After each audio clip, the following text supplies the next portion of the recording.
Was he watching her? Driven by desperation, Sarah decided to confront the fisherman.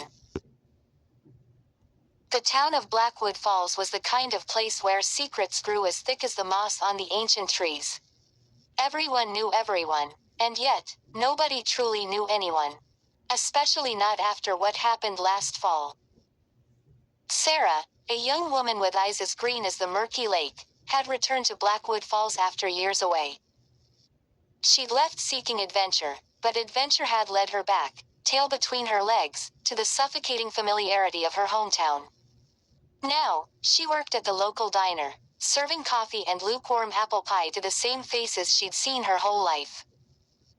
One face was new, though. A fisherman, always alone, always silent. He came in every morning, ordered black coffee, and stared out the window towards the lake. He wore an all-black raincoat, even when the sun was shining, and Sarah found herself inexplicably drawn to his quiet intensity. Then came the note. Tucked under her windshield wiper, a single, chilling sentence. "I know what you did last fall." Sarah's breath hitched. Last fall. The memory surfaced, unbidden, a dark stain on her conscience. A party, too much alcohol, and a dare gone horribly wrong. It had been an accident, they'd all agreed to keep it a secret, and she'd prayed it would stay buried forever. Fear coiled in her stomach. Who knew? And what did they want? She confided in her childhood friend, Mark, now the town's deputy. Mark, with his kind eyes and reassuring smile, tried to calm her. "It's probably just a prank, Sarah. Blackwood Falls is full of bored teenagers." But Sarah couldn't shake the feeling of dread. The fisherman's gaze seemed to linger on her a moment too long, his silence now menacing. The notes continued, each one more specific, more threatening. They spoke of the woods, of the lake, of the guilt that Sarah had tried so hard to suppress. Panic set in. She started seeing the black raincoat everywhere, by the lake, on the edge of the woods, even reflected in the windows of the diner. Was he watching her? Driven by desperation, Sarah decided to confront the fisherman. She found him at the docks, cleaning his fishing gear. The air was thick with the smell of brine and secrets. "I know about the notes," she said, her voice trembling. "Are you the one sending them?" The fisherman turned, his face hidden in the shadow of the raincoat's hood. He didn't speak, but his silence was an answer in itself. "Why?" Sarah pleaded. "What do you want?" He finally spoke, his voice raspy, like stones grinding together. "Justice." Justice for what? Sarah wanted to scream. It had been an accident. But she knew, deep down, that accidents didn't absolve you of responsibility.